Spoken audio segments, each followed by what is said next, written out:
স্কুলের জন্য রেডি হয়ে গেছে, বাট নদীর আজকেও উইন্টার ড্রেস আনা হয়নি।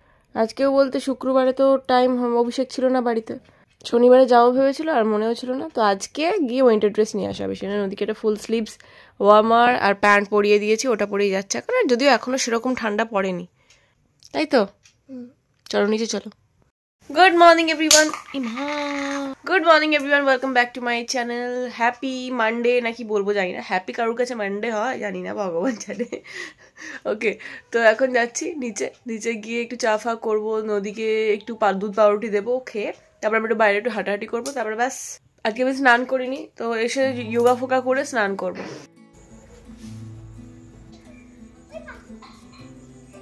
পাপা বাড়িতে থাকলেই পাপাকে বলবে তুমি দিয়ে এসো, ও আর অটো করে যাবে না, অটোর ওয়েট করে না, পাপার সাথেই বেরিয়ে যায়। যখন বাড়িতে থাকে না তখন অটো আসে আর কি। নদী স্কুলে চলে গেল, আর বলে দিই সুলতাদির শরীরটা খারাপ, তো সকালবেলা ফোন করে জানিয়েছে যে আসতে পারবে না, তো সেই জন্য আমি নদী চলে যাওয়ার পরেই আর ওপরে উঠলাম না, একবারে নিচেই রান্না করতে শুরু করে দিলাম। কারণ একবার যদি ওপরে উঠে যায় না, বেশ কিছুটা দেরি হয়ে যাবে। প্রথমেই ভাতটা বসিয়ে দিয়েছি, আর এখানে বেগুন পেঁয়াজকলি কেটে নিচ্ছি। বেগুন পেঁয়াজকলি দিয়ে তারপরে আলু দিয়ে একটা চচ্চড়ি টাইপের করব বাবার জন্য, কারণ ঢ্যাঁড়স ভাতেটাতে খায় না। তো আমার মিস্টার মুখার্জি আর মায়ের জন্য হবে ঢ্যাঁড়স ভাতে। ঢ্যাঁড়স ভাতে দিয়ে না অনেকটা ভাত খাওয়া হয়ে যায়, আর কচি ঢ্যাঁড়সগুলো এত ভালো লাগে। আগের দিনেই কনফিউজ করেছিলাম কিন্তু যে আমার ব্লগে এরপর থেকে রেগুলার বেসিসে আপনারা ফুলকপি রান্না দেখতে পাবেন। আসলে ফুলকপি এমন একটা খাবার না, তো ওই দিয়েই ভাত খাওয়া যায়, ফুলকপি আলু দিয়ে রুটি খাওয়া হয়ে যায়, ফুলকপি আলুর তরকারি দিয়ে ভাত খাওয়া হয়ে যায়, সেই আর কি ব্যাপার। তো ডাল সেদ্ধ করেছি মিস্টার মুখার্জির জন্য, ভাবলাম যে একটু ফুলকপি ভেজে দিও, ফুলকপি ভাজা খেতে ভালোবাসে। আর এইদিকে চচ্চড়িটা বসিয়ে জল ঢেলে ঢাকা দিয়ে রেখে দেবো, আর ওদিকে আস্তে আস্তে রান্না করব। আর আজকে না তো মা বাবার জন্য আবার নদীর জন্য তিনজনের জন্য মাছ হবে, আর সোমবার যেহেতু আমি আর মিস্টার মুখার্জি খাবো না মাছ টাছ, তো সেই জন্য আমাদের জন্য নিরামিষ। এবার নিরামিষের রান্নার ক্ষেত্রে না চাপ হয়, যদি এক চালে ডালে হলো বা খিচুড়ি হলো ঠিক আছে, বাট যদি নর্মাল ভাত হলো, মানে সেদ্ধ চালের ভাত হলো, তার সাথে কি করব খুঁজে পাই না। ওই ডাল সেদ্ধ করেছি, ফুলকপি এখানে ভেজে নিলাম, ভাবলাম একটু শীতের বেগুন পোড়া খেয়ে দেখি। আমার কাছে না ফ্রোজেন মটরশুঁটি আছে, মটরশুঁটি দিয়ে পাতলা পাতলা করে মুসুরির ডাল করব, বেগুন পোড়া আর ফুলকপি ভাজা, আর ওই চচ্চড়িটা একটু থাকবে আলু ভাতে মেখে নেবো না আলু পোস্ত করবো বুঝতে পারছি না। মিস্টার মুখার্জিকে বলেছি ফেরার সময় 100 পোস্ত নিয়ে আসতে। যদি ওকে জিজ্ঞাসা করলাম যে বেগুন পোড়া আছে, ডাল আছে, ফুলকপি ভাজা আছে, ও বললো আমার খাওয়া হয়ে যাবে। তবুও ও এখন থাকবে না কিছুদিনের জন্য, তো ভাবলাম যে ওর জন্য করে দিই, একটু আলু পোস্ত করে দিই। আর বেগুনটা কি ফ্রেশ দেখুন, ভেতরে একটা সিঙ্গেল দাগ নেই, পুরো একদম পরিষ্কার বেগুন। ওর মধ্যে 5-6 কোয়ার মতো রসুন ভরে দিয়েছি, এরপরে তেল লাগিয়ে ভালো করে বসিয়ে দিচ্ছি। এইটার ওপর বসার কারণ কি বলুন তো, আমার মা বলে যে তেল লাগিয়ে একটা কোনো কিছুর ওপরে বসালে নাকি বেগুন পোড়া হয় না, মানে যে কোনো দিন পোড়া খেতে পারে না, তো এইভাবে পোড়া খাওয়া যায়, এই আর কি মানুষ নিয়ম বার করেছে।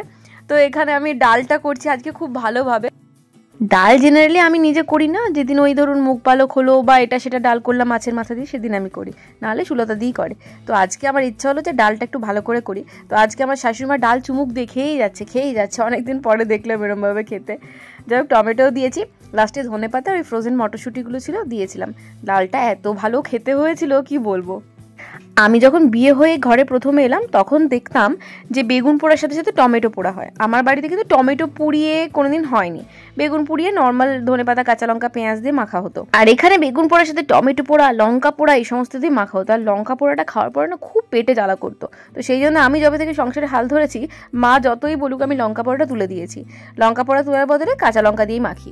আমি অনেকদিন মানে আমরা সবাই মিলে একসাথে অনেকদিন সোমবারে তড়কা দিয়ে ডাল খাইনি, এমনি সেদ্ধই খাচ্ছিলাম, তো আজকে তড়কা দিয়ে ডাল করে এবার ঢালতে যাবো, দেখছি আমার বড় বাড়িটা মিসিং। তারপর মনে পড়লো সুস্মিতার বাড়িতে আছি, মিস্টার মুখার্জিকে পাঠিয়েছি আনতে, দেখা যাক কতক্ষণে এসে পৌঁছায়। ও আমার এই পাশের বাড়িতেই ওরা থাকে, বাট ও পৌঁছতেই 1 ঘন্টা টাইম লাগবে, মানে গল্প করবে। এই যে মিস্টার মুখার্জিকে এসআইআর ফর্ম দিতে এসেছে, জানেন না আমার দাদা ভাই কালকে এসেছিল, মাকে এত ভয় দেখিয়ে গেছে, মাকে বলেছে তুমি কদিন মানে কবছর ভোট দাওনি, তোমাকে বাংলাদেশে পাঠিয়ে দেবে। তো সেই নিয়ে মা প্রচন্ড টেনশনে আছে। বাবা বেগুন পোড়া খায় না, নদীও খাবে না, সেই জন্য বেগুনটা একদম ফ্রেশ, 1 ফোঁটা পোকা নেই, পুরো পরিষ্কার একদম। ধনেপাতা কাঁচা লঙ্কা পেঁয়াজ সবই আছে, এই দিয়ে মেখে নেবো।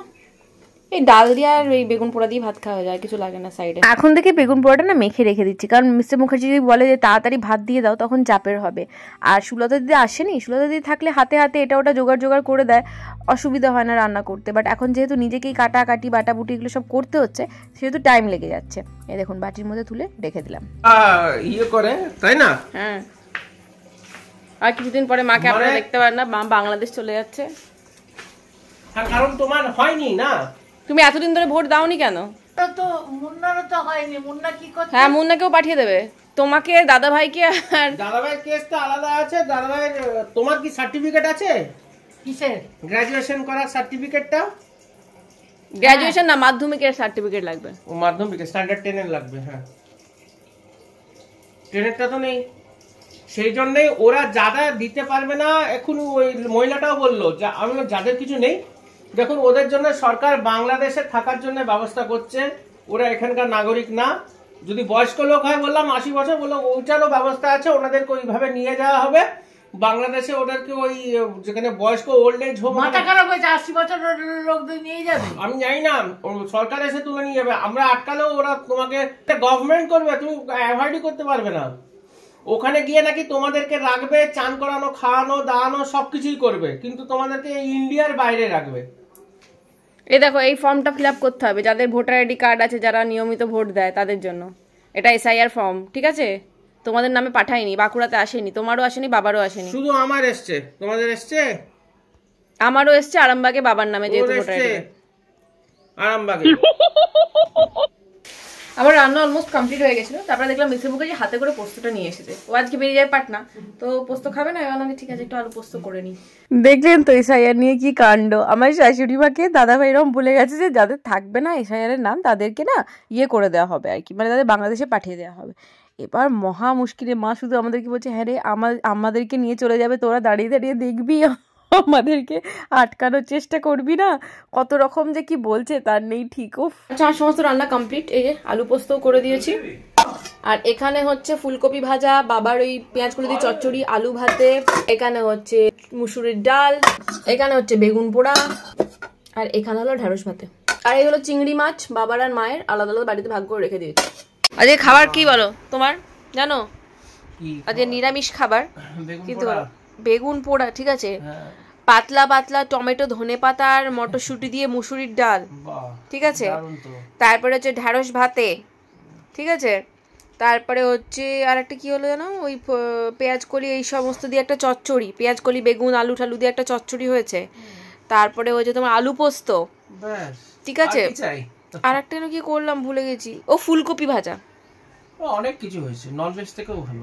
আর বাবা মায়ের চিংড়ি মাছের ঝোল, এটা ননভেজ থেকে অনেক ভালো, দারুণ লাগে। তোমারও তো এই ভেজ, ভেজই ভালো লাগে খেতে। অনেকদিন পোস্ত বড়া করেন, পোস্ত বড়া করবো। ব্যাগ দিয়ে আইনো দেখ কি 800 ভাজা।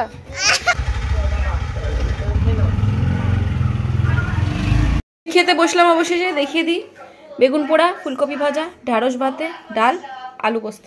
সংসারের এক কাজ শেষ হয় আর এক কাজ শুরু হয়ে যায়। খাওয়া দাওয়া গোছানো গোছানি সব শেষ হলো, এরপরে বসেছি নদীকে নিয়ে পড়াতে, ঠিক আছে।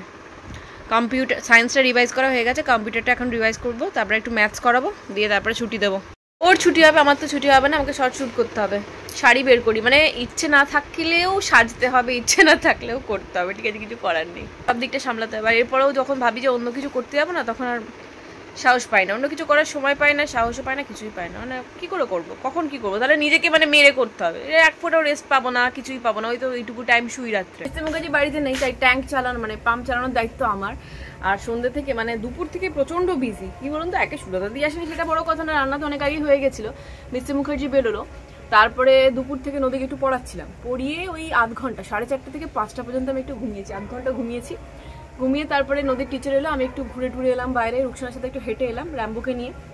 তারপরে সন্ধ্যে থেকে মানে বিশ্বাস করে এসে নদীর খিদে পেয়েছে, নদীকে খেতে দিলাম, খেতে দিয়েই আমার মনে হচ্ছিল যে দুপুরবেলা তো আমি শর্ট শ্যুট করিনি, তারপরে কোনো রকমের শর্ট শ্যুট করে মানে লাইভ করে ভিডিও, এবার ছাদে এসে পাম্পটা চালালাম। আসলে কি বলুন তো, সব কিছুর একটা মানে শিডিউল থাকে, তো একদিন যদি আপনি ভিডিও না ছাড়েন বা একদিন যদি শর্টস না ছাড়েন না, সঙ্গে সঙ্গে ইউটিউব অ্যালগোরিদম যেটা আছে, ইউটিউব অনলি না, ফেসবুক ইনস্টাগ্রাম সব জায়গায় রিচ এত ডাউন হয়ে যাবে, সেটাকে তুলতেই আপনার দম বেরিয়ে যাবে। সময় মেনটেন করতে হয়, যেটা আমার সবসময় হয় না, কোনোদিন আমি দুপুরে ছাড়ি, কোনোদিন সন্ধ্যেবেলা ছাড়ি। প্রপার টাইম মেনটেন করা, প্রপার শিডিউল মেনটেন করা খুব দরকার। একদিন যদি আপনি শর্টস বন্ধ করে দেন বা একদিন যদি ভিডিও দেওয়া বন্ধ করে দিন, আপনার যে রিচ প্রচন্ড ডাউন হয়ে যায়, যতক্ষণ না পর্যন্ত আপনি কোনো ফেমাস বিশাল বড় ইউটিউবার হচ্ছেন। এবার ধরুন বঙ্গাই 3 বছর পরে ভিডিও দিলেও সব একই রিচ থাকবে, সবাই দেখবে। বাট আমরা তো আর বঙ্গাই না, আমরা ছোটোখাটো সাধারণ ইউটিউবার, তো আমাদের ক্ষেত্রে এই রিচটা ম্যাটার করে, ওই জন্য একটা বজায় রাখতে হয় আর কি। তার মধ্যে রাত্রিবেলা কি খাবো সেটা ভাবছি। বাবা তো বলে দিয়েছে বাবা মুড়ি খাবে, মা মুড়ি খেতে চায় না, তো কি বানাবো, চাউমিন বানাবো ভাবলাম, বাড়িতে চাউমিন শেষ হয়ে গেছে। দেখি রামিজ কখন দিয়ে যায়। জিও মার্টে দেখছি নেই, চাউমিনই নেই, শুধু ম্যাগি দেখাচ্ছে। ভাল লাগছে না, ম্যাগি তো বাড়িতে রয়েছে, ম্যাগি খেতে আর ভাল লাগছে না। কন্টেনার খুলে দেখলেন যে চাউমিন অল্প একটু ছিল, ঠিক আছে, মানে মোটামুটি আমার হয়ে একটু হবে। তারপরে মানে আমি সবজি কাটতে কাটতেই রামিজ এসে দিয়ে গেল চাউমিনটা।